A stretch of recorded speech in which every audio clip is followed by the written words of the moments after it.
memantak cek Tuan Syabdul Qadir jelema nyaritakeun Lailatul Qadar eta pangbubunga ti Gusti Allah. Lailatul Qadar teh kapan nyinggapkeun hijab teh disingkapkeun sehingga kadeuleuh hakiki eta ngaranna Lailatul Qadar. Allah mere di bulan Ramadan bagi jelema nu dibukakeun hijab geus deukeut ka Gusti Allah, nu puasana bebeneran, nu puasana teu bebeneran mah teu ceuli cak jana kudu menang Lailatul Qadar. Ai lain nu dipuri maka kadeuleuh pingpingna. Aya ge eta budak puri, waduh budak masyaallah kunaon aing manggil Lailatul Qadar di mana di puri kumaha nyingkap putih. Aduh mata aing hampir teu kuat ngeuleuh sinar, sial teh coba eta. Sinar jurig beureun tah mah. Cenah cek kiai cenah Lailatul Qadar teh pan dibukakeun hijab hahalang kabuka eta ge kahalang kabuka. Mangga ngobrol jeung urang Cikupa mah kitu bae teu beres. Jadi hahalang teh dibuka atuh teu kudu di Lailatul Qadar mah cek Tuan Syabdul Qadir lain di bulan Ramadan bae, di bulan Syawal, di bulan Hafid. Jakula mah terus-terusan manggih Lailatul Qadar. Hijab dibukakeun bae cek Tuan Syabdul Qadir teh kula mah geus datang ka hakikat pan dibuka. Nah, ieu urang lamun hayang menang Lailatul Qadar lain ngintip cara ngintip si mbak keur mandi. Lain emang kumaha kitu ngintip Lailatul Qadar mah teu kudu di masjid, ngintip Lailatul Qadar mah teu kudu di haram, ngintip Lailatul Qadar mah teu kudu di mushola. Di imah, di kamar, di mushola, di mana baik kadeketan diri urang jeung Gusti Allah sehingga urang teh bener-bener deket. Wa nahnu aqrabu ilaihi min hablil warid dibukakeun hahalang kadeuleuh breh we. Wih, jeung gede taguha.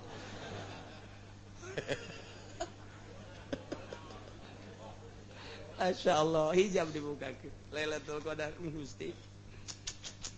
Babari sabaraha yang menangkeun Lailatul Qadar we kieu.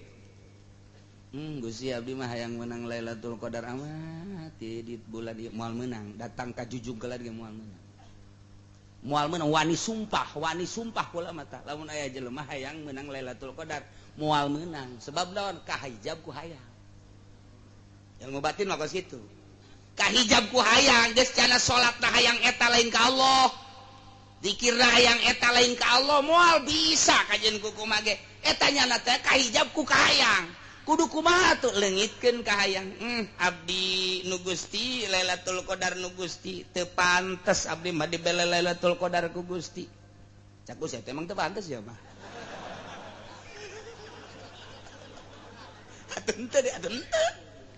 atuh henteu bae deuk pantes iman tuh jemaah nya Lailatul Qadar bisa dipake bari nonton TV je moal kajen kumaha ge jauh jeung Gusti teh jauh moal bisa dua teh bisa tah nu hayang jasa moal bisa ka hijab ku hayang anu pasrah jasa ka Gusti bari manehanana teu ngalaksanakeun aturanana moal sarua bae kudu kumaha tuh ulah dihayang-hayang Lailatul Qadar mah sebab datang ge kaget Lailatul Qadar mah datang ge kaget urang keur tengah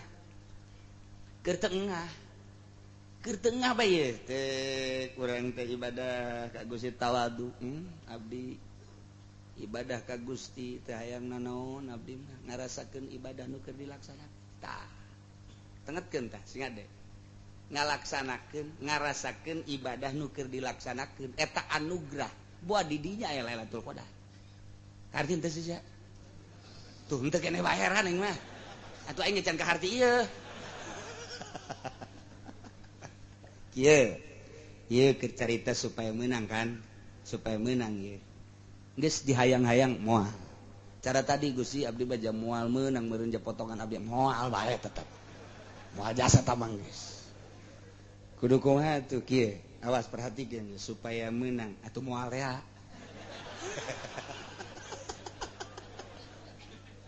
Hese ngomong jeung sia ieu. Atuh baca mah tarana nonton TV bae HP dibawa moal bisa. Moal ieu keur carita supaya rada bagus bae. Bersihan tobat nus kukula sok dicaritakeun teh mata 70 astagfirullahalazim wa atubu ilaihi mata tah Gusti meureun ieu mata abdi yeuh loba jasa dedeleuan anu komo nu dihaja nu teu ngahaja mah komo Gusti hampura 70 tajang mata ceuli 70 irung 70 sungut 70 beteng 70 dubur 70 kubul 70 suku 70 lengan 70 kolbu 70 si para jadi tenang orang teh tenang eta can bisa tak menang Lailatul Qadar moal kajian kukuman urang kos kitu teh hayang menang Lailatul Qadar moal ka hijab ku hayang encah tadaru Gusti abdi mah ieu Gusti eueuh du dipake ka hayang iwal ti Gusti bae eueuh iwal ti ridho Gusti abdi nu mantak puasa ge nuturkeun parentah Gusti abdi ieu nu mantak di masjid tarawih nuturkeun parentah Gusti nyangakeun sakieu bisana abdi mah tawadu tadi hareupeun Gusti tawadu tah tapi pikiranna tetep bae ka Lailatul Qadar moal teu meunang dihayalkeun kos kitu Lailatul Qadar mah moal bae sia boga kahayang can pantes kos kieu can pantes potongan sia dibere Lailatul Qadar atuh kos nabi dibere wahyu pantes kos wali dibere karomah pantes kos ulama dibere maunah pantes atuh maneh mah palinge pantes mah onah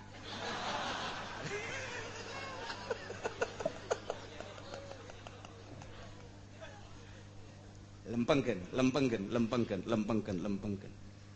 geus urang tadarruk ka Gusti ieu batin perjalananna ieu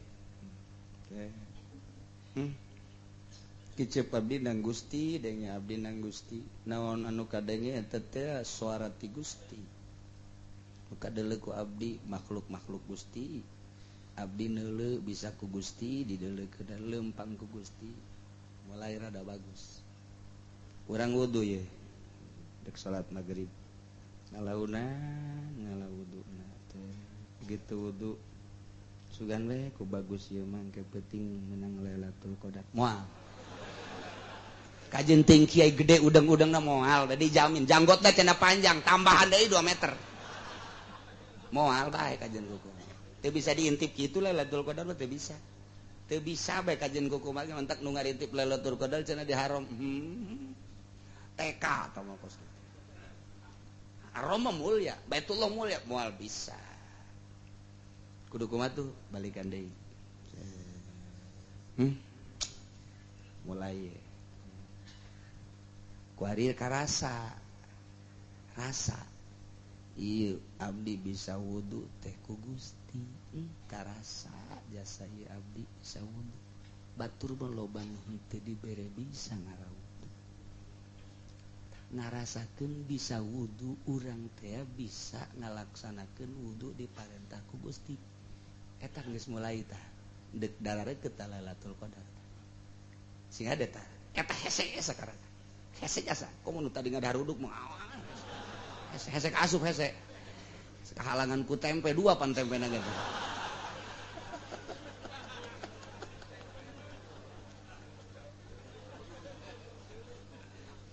hese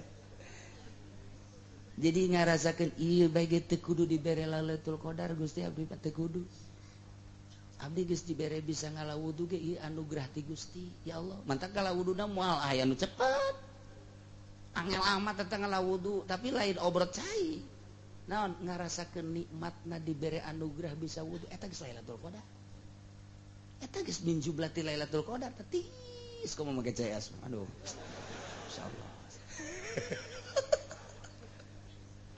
awas batin we ieu sakalian supaya urang nyongsrong tapi jauh tapi deukeut tapi asa deket, asa jauh, hayang tapi prakteknya teu bisa urang ngalawudu moal aya jelema anu deket ka Allah wuduna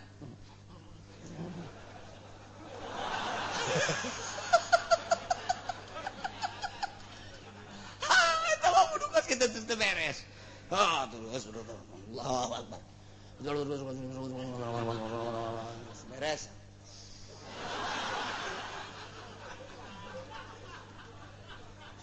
moal bisa tama kos kitu mah teu kudu guru tama salat kos kitu wudu kos kitu mah moal bisa wudu teh ngarasakeun bahwa diri ieu keur dipraktekkeun wudu ku Gusti balik deui sing hade awalan di awalat ulang hayalkeun Lailatul Qadar ulang hayalkeun salat ulang ngahayalkeun wudu bae heula lain ngahayalkeun ngarasakeun dibere bisa ngala wudu ku Gusti Allah.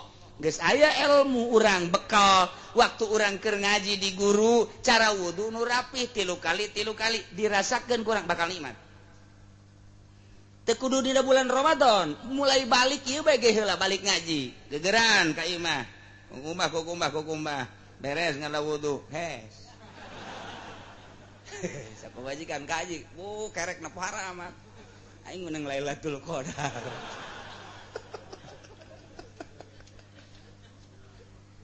Alikan deui, milih pasti wuduna ge madep kiblat. Inget, urang teh dibawa ku ilmu. Syariat eta narik urang mawa urang. Mun urang teu akur jeung syariat teh perasaan asa cangcaya, perasaan teh asa naon kitu ngaranna boga hutang. Dititah ieu teh madep kiblat, usaha ilmu urang teh mawa urang. Sigana urang hirup teh kumaha kahayang urang. Setelah boga ilmu mah horeng urang dibawa ku ilmu.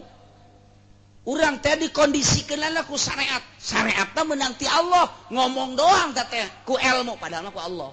Ngan melalui syariat urang ngaji.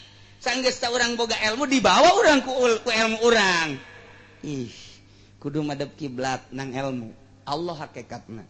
3 kali ku ilmu Allah teteh hakikat ngan encan boga rasa kakarak make syariat bae teh kabeungeut 3 kali tenang ngala wuduna ku hari boga rasa ieu wudu ieu teh anugerah ti Allah ngarasakeun bisa wudu bahwa urang teh lain urang nu wudu ku Allah dibawa ku ilmu syariat ngaranna teu karasa nang ngaji teh ya sataun ku ari dipake di jero bulan Ramadan. Terek ngahayalkeun Lailatul Qadar, terek ngahayalkeun salat, ngahayalkeun teh lain ngahayalkeun ngarasakeun wudu. Beres wudu salat, Gusti, ieu salat abdi mah deuk ngarasakeun salat bae. Ulah pikiran Lailatul Qadar ulah. Lamun urang nyongsrong ka Lailatul Qadar salatna ge rusak. Surat lagi rusak ya Lailatul Qadar mangke urang keur diuk kadang-kadang keur nangtung kaget urang nage kaget engke ge kaget jelema teh lain di dieu bae nu meunang Lailatul Qadar keur tawaf keur sa'i aya jelema keur tawaf perasaan aya di mana kaget cak jadi ji aing di mana ieu teu boga perasaan hayang meunang Lailatul Qadar nu keur ngintip Lailatul Qadar mah kahijab ku hayang ketika nyana ngarasakeun tawaf aya di mana ieu ketika nyana ngarasakeun sa'i anugerah ti Gusti sa'i boga tanaga sakieu henteu dipaksakeun lamun memang ieu tanagana gede rada cepet mun tanagana leutik rada kendor tanagana ieu leutik asa kendor henteu ngarasula ka Gusti keur ngarasakeun menikmati sa'i teng aya di mana engkena kitu keneh tataraweh urang teh ge lamun taraweh kos kitu Allahu Akbar keur ngarasakeun taraweh masyaallah batur sujud nyana nangtung bae nundutan sebeteuy sararial das orang menang Lailatul Qadar teh kos kitu cekeun kunaon hees aing keur taraweh ulah ngahayalkeun hayang memenang tapi lain dihayal praktekna batin dibukakeun hijab ketika urang deukeut jeung Gusti Allah Tuhan Syekh Abdul Qadir jaritakeun lain di bulan Ramadan bae Lailatul Qadar mah di luar Ramadan ngemantak awalan heula di bulan Rajab di bulan Rawah coba geus deukeut encan jeung Gusti Allah ngan Allah ngajangjikeun bae eta mah inna anzalnahu fi lailatil wa ma adraka ma lailatul qadri khairum min Allah mere ka jelema umum dibere asal sia deukeut jeung aing ngan cara salah sahiji cara ti Tuan Syekh nu kukula dicaritakeun nu geus ditajribah dicoba ku para murid-muridna sok meunang ulah ngahayalkeun ulah hayang nyaho urang aya Lailatul Qadar di bulan Ramadan rasakeun ibadah nu ku urang keur dilaksanakeun eta teh sebagai anugerah urang mun wudu nikmat jasa ieu dibere ku Gusti ngala wudu batur mah jem sakieu keur nonton TV aing mah wudu ieu gerak nang Allah ieu tah ngarasakeun wudu mulai awalan Lailatul Qadar geus deukeut tah hijab geus mulai pret ketika urang salat ngarasakeun salat bae babacaan eta salat wa ya subhana rabbiyal azim nikmati wayah nangtung nikmati wayah Fatihah ulah huyal hayal nanaon nikmati babacaan eta teh menghadap ka Allah teh eta nu paling istimewa. Naon anu dirangkum dina salat eta babacaan paranti menghadap ka Allah teu kudu dihuyal dihayal nikmati babacaan eta ketika Fatihah ketika surat-surat ketika ruku-ruku nikmati geura hijab bakal ngurangan deh tret sapoe 2 poe 3 poe geus rada eueuh tinggal salemar deui hijab pake nonton film kandel deui hijab isuk nonton main bola ulangan Eropa nu kamari wah Spanyol mantep jasa ya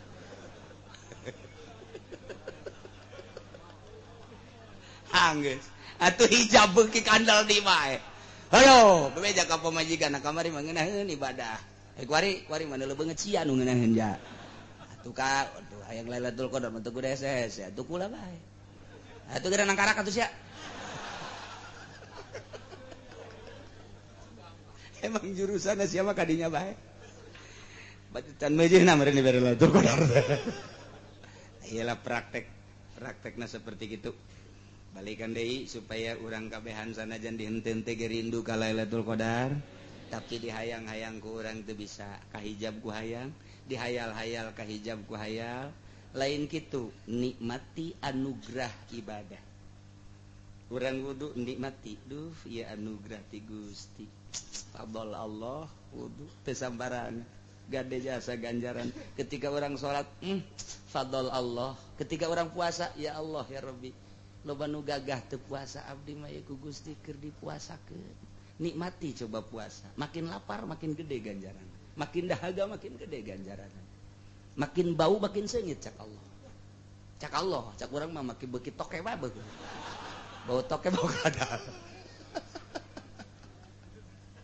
hiji puasa syariat nu tadi dicaritakeun teu dahar teu nginum make waktu ti magrib ti pajar datang ka magrib puasa thariqat di samping nu tadi thariqah mah seluruh anggota ieu dijaga berikut ulah aya penyakit batinan ieu mah waktuna terus nah menang ti mana Tuhan Syekh eta ngalaksanakeun kitu lantaran cek Kangjeng Nabi tadi engke urang kila bakal ditanya jaga jawabanana engke ku jawaban Kangjeng kam min shaimin muftirin wa kam min muftirin shaimin loba jasa jelema anu puasa padahal hakikatna mah horeng teu puasa loba jasa anu batal magrib horenganan puasa bae ieu bahasa Tuhan Syekh nu mentak kukula dibaca lantaran kamari tas di Baghdad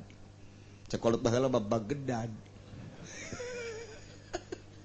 terus ya ulin maka itu ka Baghdad tah teh balikan deui kam min shaimin muftirin wa kam min muftirin shaimin ya Allah loba jasa jelema anu puasa hakikatna mah horeng teu puasa eueuh ganjaran berarti loba jasa jelema nu buka di waktu magrib horenganan henteu buka puasa bae kadeleuna ku urang dahar kadeleuna nginum eta si kiai eta si tetangga eta si tokoh eta si ustad horeng hakikatna mah puasa bae lantaran nyana puasana puasa thariqah syariat mah batal tapi tarekatna mah teu batal sebab terus bae dijaga puasa syariatna mah ngabatalan nyana dahar nginum tapi setelah eta teu dibatalkeun dedeleuan mata ceuli irung kabeh dijaga puasana buki mantap jasa beurang jeung peuting ieu istimewa jasa ta jelema nu kos kitu tah terus bae berarti puasa teh masyaallah yamsiku Allahu anil manahi wa idza innas bil jawari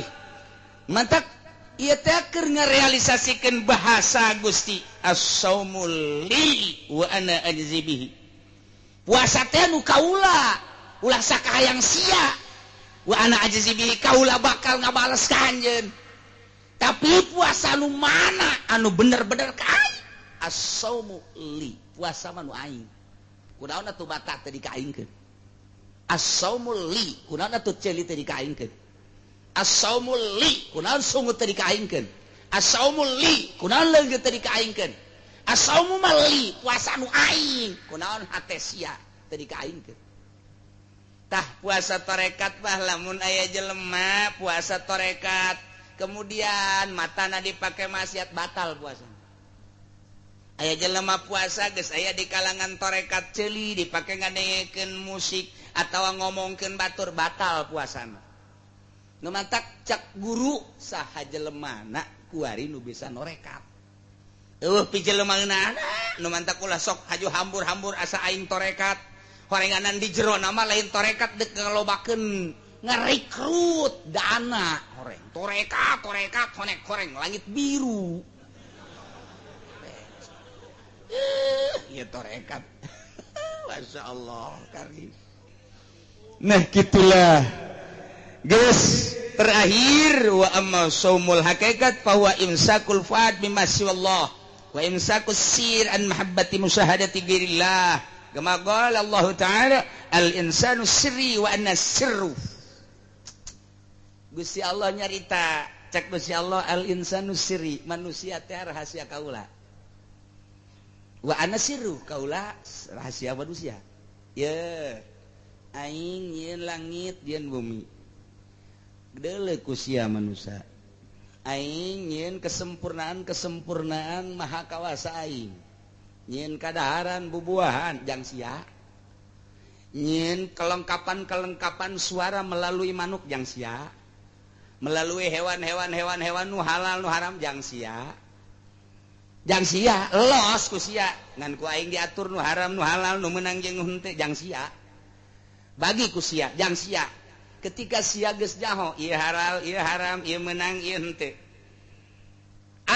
atur ka ku sia teh berarti sia jadi rahasia aing sebab sia geus kalaksanakeun haram halal pan nyaho halal haram teh nang di aing kuari sia nganyahokeun ulah ieu mah naon kadal haram hakikatna mah pan aing eta ilmu sia teh geus bisa direalisasikeun ka jelema ulah mabok haram eta teh kapan nyahona ti aing geus sia ngomongkeun halal ngomongkeun meunang ngomongkeun henteu rahasia aing aya di sia ngomong kitu teh eta teh hukum aing berarti sia teh ngandung rahasia aing teh aya di sia waduh geus luhur sia mah ngomong ieu mah luhur sia mah moal diteruskeun ieu mah sebab aing teu kaharti ya urang kakarak bahasana bage geus teu kaharti komo ngalaksanakeunana mah teh kudu boga guru syariat, guru torekat, guru hakikat. Kuari mah aya di Jawa, siapa yang mau berguru hakikat? Ayo saya daftarin ntar kita ke sono sama-sama pakai mahar. Tolol ente coba. Manya guru hakikat make mahar, make emas cak kana teh 10 gram. Bego baru dikampak sia kuai. Guru hakikat si kos kieu, guru torekat ge geus teu anti dunia. Naila al insanu sirri wa anna sirru. Sia ngomongkeun hukum aing, sia teh rahasia aing. Berarti aing teh aya di sia. Geus berarti al insanu sirri manusia rahasia kaula wa ana sirru. Nah, tidinya lah ulah loba anu dipake ka hayang atuh ku sia atuh aing bae sia rahasia aing rahasia sia. Atuh geus bae sia jeung aing duaan. Tah lamun urang geus bisa tak eueuh nu dipake ka resep jeung dipake ka hayang, eueuh nu bisa dideuleu, eueuh nu dipake ka hayang deuleu hiji bae Allah. Geus kabeh ge Allah bae hate teh Allah kos Kangjeng Nabi urang kos para aulia kutubul aulia jeung para wali nyata kos kitu tahnya nama puasa syariat dilakonan torekat data geus kuari mah nyana geus datang ka hakikat geus disingkapkeun per detik jeung per menit nyaho kana hakikatna nyana mah terus bae ka Allah ketika aya pohoan bae ka Allah batal puasana geus eueuh hese dikanyahokeunana saha jelemana jeung di mana ayana ieu mah kan sakadar nyaritakeun puasa umum puasa khusus itulah bahasa Imam Ghazali bahasa Tuan Syekh Abdul Qadir mah puasa syariat puasa tarekat puasa hakikat urang mah sakieu bisana mudah-mudahan urang kabehan dibere sehat dibere jag dibere senang dibere nemah dibere ridho ibadah ka Gusti Allah Subhanahu wa taala sehingga urang bisa ngalaksanakeun puasa dengan tenang tentrem nikmat robah puasa urang tina puasa nu kamari mun taun kamari puasa urang sakitu Gusti tambah ilmu horeng kuarima tambah kanyawa lah dek rada dirapih-rapihan puasa besi kaburu dicabut besi kaburu ku Gusti ieu diampihan komo nunggeus karolot mah mulayan ti kuari rapihan urang maca Quran mun hebat mah dina bulan Ramadan teh 17 kali tamat mun bisa mun teu bisa teu kudu ngudag tamat ngudag ngarasakeun nikmatna maca Quran ngudag nikmatna maca Quran jadi beki luhur beki carang tamat teh maca Quran tah akur tak teu tamat nama tah teu tamat nama akur tah urang lamun maca Quran teh ngarasakeun nikmat moal karasa lamun teu paham mantak nu bodo nemah bae ku nemah teh tawadu meunang ge Lailatul Qadar tapi lamun anu bisa mapan paham a'udzu billahi minasyaitonir rajim bismillahirrahmanirrahim tah ngarasakeun maca a'udzu jeung ngarasakeun bisa maca bismillah eta teh keur digerakkeun ku Allah sebagai anugerah tah eta nu hese tah jadi lain kieu aing sajus bisa ye Bismillahirrahmanirrahim alif lam mim dzalika kitabul la raiba fihi hudal lil muttaqin alladzina yu'minuna bil ghaibi wa yuqimuna as-salata sadaqallahul azim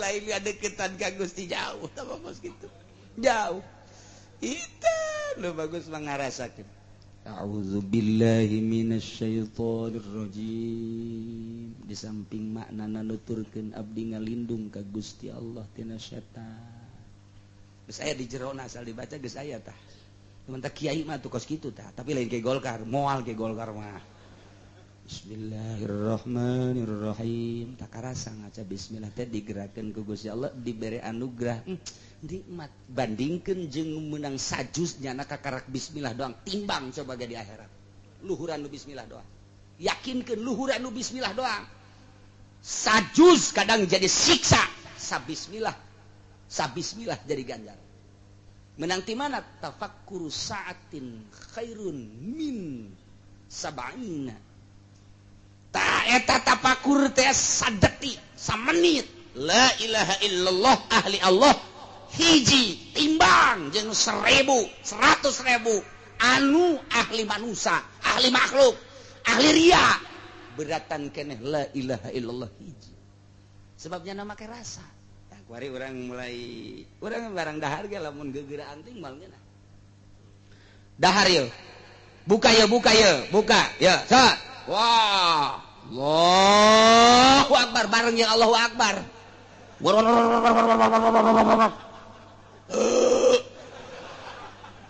di masjid asyhadu an la ilaha illallah kuari susu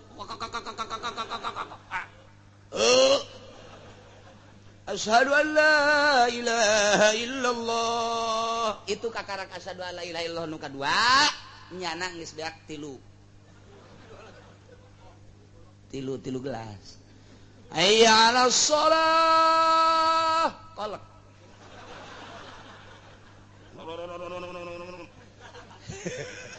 beres geus anggeus kabeh moal ngeunah eta kos kitu nafsu lain deui beda jeung ge Allahu akbar sedikit korma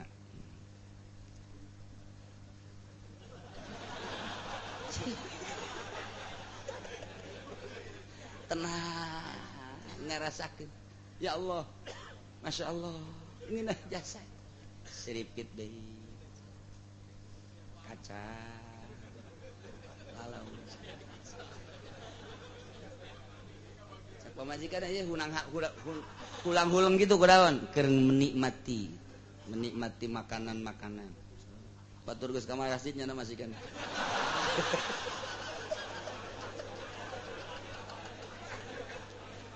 oplo jasa tawat Masya Allah ya karim Masya Allah nayalah alhamdulillahirabbil alamin puasa syariat puasa tarekat puasa hakikat kesimpulanna puasa syariat mah teu dahar teu nginum teu jima make waktu timimiti subuh datang ka magrib puasa tarekat di samping nu eta oge ngaraksa seluruh anggota tina maksiat jeung qalbu puasa hakikat hatena ditambah deui inget bae ka Allah poho ka Allah jadi batal.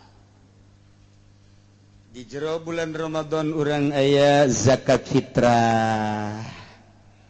Ieu teh mudabdabun puasa urang teh bainas sama wal ardi. Di tengah ngaganteng moal waka diangkat mun can dikaluarkeun zakat. Kaluarkeun zakat naik ka luhur. Zakatna 3 liter setengah. Beasna nupang bagus dah disiapkeun. Keutamaan bagi jelema nu deuk balik ka Jawa Tengah, balik ka Jawa Timur, memeh bulan memeh lebaran ngazakatlah di lembur masing-masing. Sakali deui urang ibadah nu utama ulah sok ngomongkeun ngadenge ka RT di lembur sia ngontrak di dieu ngising ki di dieu ngazakat di ditu hawa nafsu lain kitu ieu mah keur nuduhkeun bener-bener ibadah nu mantep tama endek dikitukeun tah aing mah mere bae kitu ka si aing hayang-hayang teuing mah tah daki aing mah ditu kitu bae sih kurang keneh tah sia kurang keneh ka dieu saekeun sakali deui supaya mantap ibadah orang lain lalagaan kula masa kadar nuduhkeun ulah ngadenge omongan-omongan tatangga jeung nu boga kontrakan supaya mantap tama dek mere bae besi emas mbak-mbak dek balik ke Jawa Tengah balik ke Jawa Timur nah ieu ngazakatna di ditu mun henteu ka lebaranna cenah berangkat di dieu tanggal 28 macet dek ka Jawa Timur di Jawa Tengah lebaran di dinya ngazak acana moal balik ka ditu moal di dieu we di dieu ngazakat eta kos kitu tah nu paling istimewa geus dicaritakeun nu istimewana bae geus tah kos kitu jadi ulah asa-asa geus dek balik ka Bandung di Bandung ngazakat dek balik ka Surabaya di Surabaya ngazakat acana kieu bae ieu mah dek balik ka Surabaya barang datang ka jalan ka lebaranna datang ka ditu geus beres lebaranna teu ngazakat tolol sama budak loon atuh tah mah zakat tetap iraha wajibna ngazakat pas malam takbir malam minggu dah eta tah mulai ngazakat di dinya cenah abdi mah deuk diheulakeun bae 5 poe deui ka lebaran mangga acenah deuk 10 poe deui ka lebaran heuk bae teh naon acenah deuk kuari bae encan kuari encan can asup puasana ge encan Encanta, iya zakat teh kos kitu zakat. Nu paling utama nama memeh ka masjid. Endeu ka masjid urang ngazakat. Di masjid Allahu akbar Allahu akbar Allahu akbar. Urang ngazakat. Luar biasa teh. Berarti keur nyaritakeun Allah Maha Agung, beas mah hina. Sapira 3 liter setengah. Hina, jelema hina, beas hina, baju hina, sepatu hina, mobil hina, dunia hina lantaran rusak.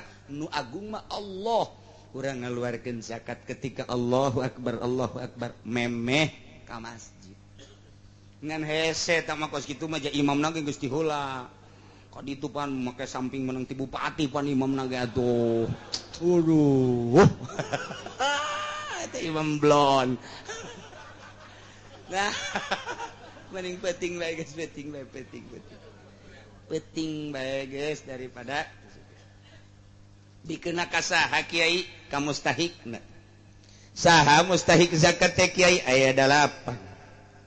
Mustahik zakat teh anu dicaritakeun dina Al-Qur'anul Karim. Innamas shadaqatu lil fuqara fakir. Bikeun ka fakir miskin. Bikeun ka miskin. Cenah ieu mah zakat teh deuk sabilillah. Teangan tukang perang. Oh, di urang maja perang lagi henteu. Anu perang melalui agama. Jelema nu dakwah melalui Al-Qur'anul Karim. Eta ge termasuk sabilillah. Cek Syekh Nawawi, cek Imam Nawawi.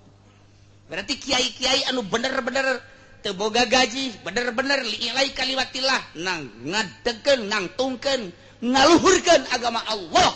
Eta ge geus termasuk sabilillah majasi. Teu naon. Kumaha cenah kuari mah endek ka pamarentah bae asal memenuhi syarat. Ai pamarentah teh asupna kana naon amil. Ai amil zakat teh anu kos kumaha anu memenuhi syarat. sakumaha memenuhi syaratna hiji sain jelema tukang ngadataan, tukang dua tukang nyokotan, nomor katilu tukang nulisan, nomor kaopat tukang ngabagikeun. Ta eta nu kitu ngaranna amil. Berarti ku urang teh dibentuk ku ari mah teu meunang cicing bae. Anu ngadata kudu aya, kemudian nu ngalaksanakeun nyokotan kudu aya, atawa nyana nampung ka dieu di mana henteu totog. Kemudian nu nulisan kudu aya, di samping eta nu bakal ngabagikeun ka mustahikna kudu aya. Eta kos kitu ngaranna bas badan amil zakat. Rekrut sageus direkrut kembalikeun tah ngembalikeun eta mah teu kudu di poean lebaran.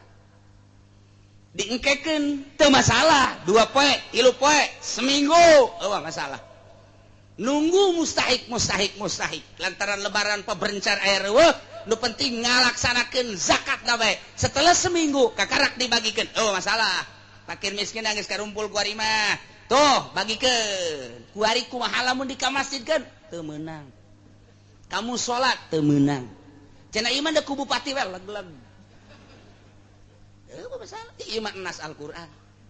Geus urang daripada cangcaya mun ka pemerintah insyirofna teu pernah kadenge ka fakir miskin, mere mah mere bae urang supaya sampurna eta mah fitnah bae fitnah. Teu pernah bae aya pengondisian duit zakat dibagikeun ka fakir miskin teu pernah. Dibelikeunna ka BHS, dibelikeunna ka Atlas, dibikeun ka kiai anu ngadukung nyana. Lain ungut-ungutan saya kabagin teu. Aya henteu laporan ka ditu. Apa asup golongan Golkar. Nah, kos gitulah. Jadi kurang sreg. Fitnah urang lamun kos kitu. Ieu mah keur bener ibadah. Beusi urang hayang sampurna ibadah menurut Allah di bere bae eta mah RT mah. Mangga. Urang mana fakir miskin. Jadi ngeunaheun plong hate. Nikmat jaduit aya lah sapira duit sakitu. 3 liter setengah tah deuleu ku sabelah mata.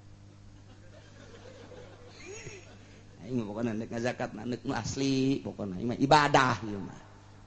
Kos kitu cenah kieu teu boga ngan boga sakikituna bae yakin henteu bakal diinsyirofkeunna. Lah cenah yakin teh yakin sabodongan kurang sampurna. Teu masalah kula mah ngan nuduhkeun doang. Mun hayang sampurna langsung bae sebab eueuh kadengena pemerintah ngucurkeun ngabagikeun ieu zakat teh ka fakir miskin dibangunkeun doang dibangunkeun eueuh teh dituna. Eueuh we cenah aya eta mah kieu uci mah cenah kurang maca kitab dibacaan ku aing aya ge aya tafsir Murir.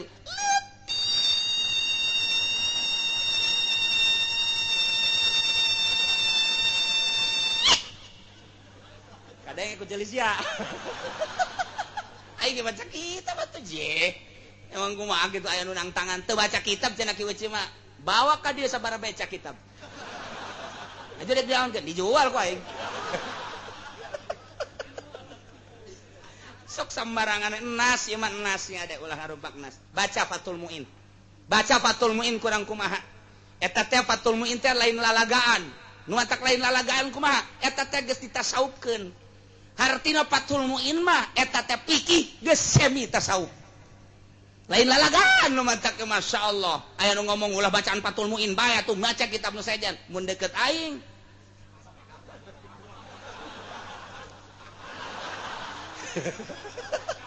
Sia sembarangan ka Fathul Muin kene-kene sia jadi modern.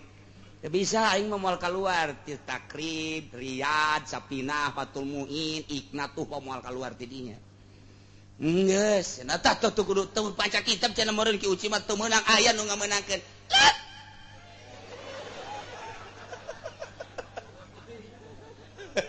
Kadenge ku ceuli aing aya nu ngomong ka situ. Teu maca kitab cenah ki uci mah teu ngameunangkeun. Ya, ka dieu sia datang ka aing, mun teu dicacak sia ku aing. Abeh teu waniun bae aing geus sieun mun didatangan ku nyana paan. Henteu ieu mah teu maksudna naon, maksudna supaya rapih doang. Ieu ibadah teh ka Allah. Kula mah kitu tah maksudna. geus eueuh kepentingan ti partai eueuh kula mah kepentingan ti organisasi geus ditekadkeun kula mah Gusti hirup teh ieu mah hayang ngahibat ka Gusti ku salat ku ngaji titik geus lah batur deuk nurut sabodo deuk henteu sabodo geus bae geus jadi tumbal aing mah diaromongkeun ku kiai-kiai Golkar sabodo kajeun kajeun nu penting nu can ka Golkar ulah sakitu doang kunaon atuh hook aing teh hook ka kiai emang kumaha kitu hook di Belaraja tinggal sabaraha gerintil di Cikupa tinggal sabaraha gerintil di Sepatan tinggal sabaraha atuh kaditu kabeh aing mana batur hook maksud aing hook sia mah salapi tadina menang ila mana lawi atuh amilin badan sama tuh amil menang kitu tah ngaji kadang ikut ceuli bae tah jatuh mana ya tun itu menang saya orang ini menang kan sorogan gitu tanang kos kitu mah atuh ulah ngagelok ka ditu hook maksudna ieu mah lain nanaon lain hook masyaallah nu geus ge ajur tah ieu mah maksudna lain ih pugu nyaah jeung deudeuh nyaah hook jasa ngadengekeun tuh budak magang ngaji cenah aya 20-an alhamdulillah tilo ka mana nya magang ngaji senang hate barang kadenge kiai anu kuari mah cenah jadi tim sukses jaki sial amat maksudna naon teu hiri teu dengki atuh ulah nyana lah nu sejen bae lo sukseskeun nu sejen mah ulah magang ngaji bae hok aing teh lain syirik emang kumaha kitu ye tuh hok jasa barang sana bahasa Ki Soleh aya beta barang sana eta ku hok ulah jadi kos kitu ulah lah ieu mah atuh ngahalangan anu atuh dasar endek mandek bae nyana ge sana jadi halang-halang atuh kumaha kakak bae kan ditu nama teh ieu mah keur carita bagusan coba ku urang ibadah urang geus tadi puasana kemudian zakatna komo cek Tuan Syekh Abdul Qadir mah deui aya zakat syariat aya zakat tarekat aya zakat hakikat haji aya haji syariat aya haji tarekat aya haji syariat panjang teh ini mun dibaca mah emang geus cukup puasana bae tadi dibagi zakat ge moal henteu kitu ngon leuwih rapih jasa ngabahasakeun syariat tarekat jeung hakikat kadanan urang nuturkeun eta teh ti Kangjeng Nabi atuh urang nu lempeng-lempeng cak Fathul Muin kitu bae lah masyaallah hiji beres tah jika ada kaliwat awas kemudian taraweh kukula teh dibacakeun kitab dina hadis tajul jamekna panjang teuing tarawehna urang 23 mimiti Kangjeng Nabi taraweh curung loba jelema taraweh deui Kangjeng Nabi brung ka 3 peuting Kangjeng Nabi di imah wakila ka 4 peuting jelema burung-burungan loba aduh cek Kangjeng Nabi rempan besi di pardukeun tah tidinya Kangjeng Nabi mah taraweh nyalira di bumi ku Sidi Abu Bakar didatangan Tuhan kunaon ieu teu tar ieu di kitab ieu mah dongengna doang ieu beusi engke panasaran bawa ieu kitabna ieu bawangan mayar aing adu duiteun amat cek ieu emang kuari mah kitu kuduna lah tah jadi caritana Sayyidina Abu Bakar datang kadinya Tuhan kok ieu rempan cek Kangjeng Nabi besi dipardukeun bangsa urang mah kuat engke ka dituna teu kuat engke tahun 2012 mah ieu urang Cikupa teu karuat teu urang Cisoka mah komo urang Sepatan paling nu kuat teh urang Cilongok doang eta kos kitu ya mentak ituan itu sabaraha 20 sarua bae 23 jeung witirna mantak pupus Kangjeng dilangsungkan ku Sayyidina Abu Bakar Siddiq menjadi 23 Sayyidina Abu Bakar Siddiq baik Sayyidina Umar, Sayyidina Utsman, Sayyidina Ali 23 deuleu dina kitab hadisna cenah Kangjeng Nabi mah 11 Kangjeng Nabi 11 teh witir kula mah teu pernah polos di Ramadan jeung di lain Ramadan salat teh 11 rakaat eta mah di Ramadan jeung di luar Ramadan 11 witir ari ieu mah tah man soma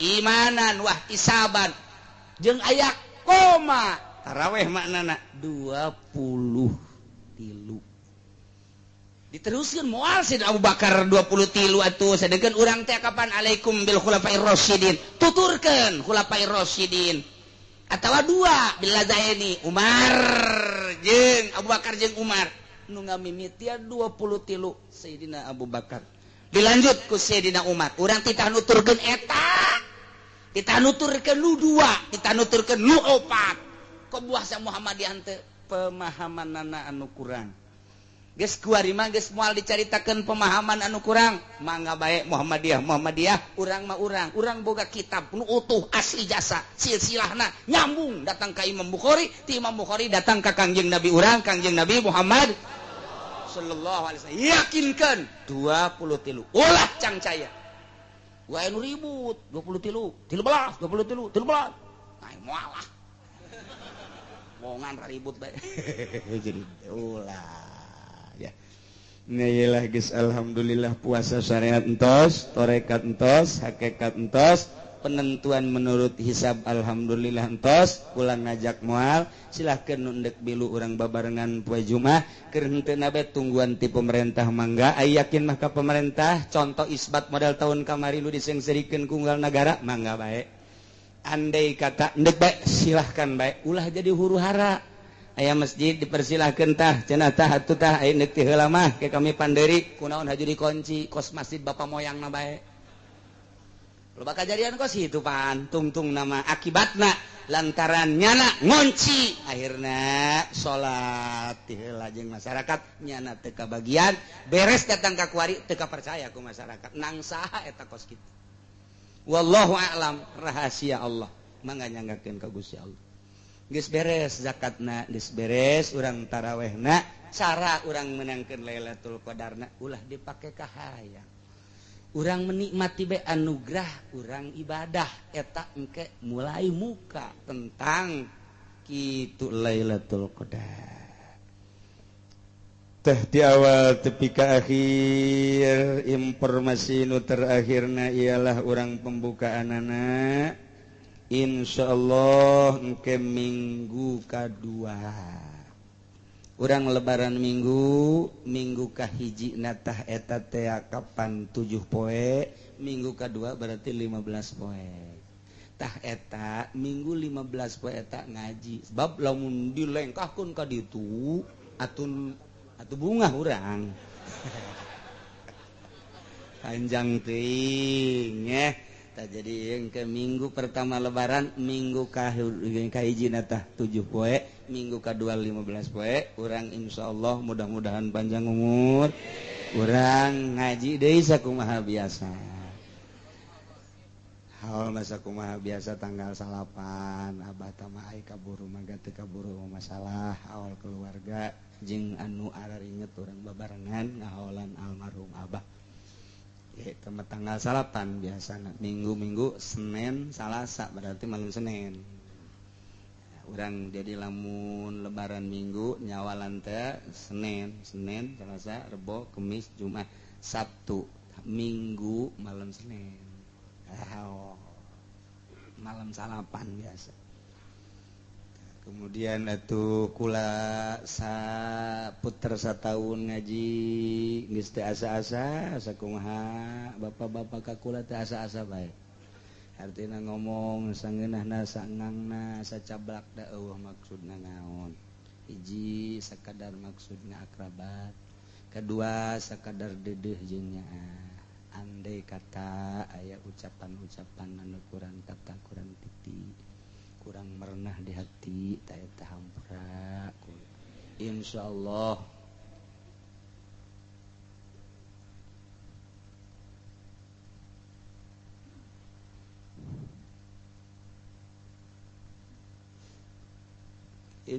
kula mah geus teu kudu dipenta deui jadi urang silih hampurakeun dina sajero sataun kula santri kula anu sogol keluarga kameh bae urang silih hampurakeun jeung urang silih doakeun supaya urang kabehan aya dina ridho Allah Subhanahu wa taala.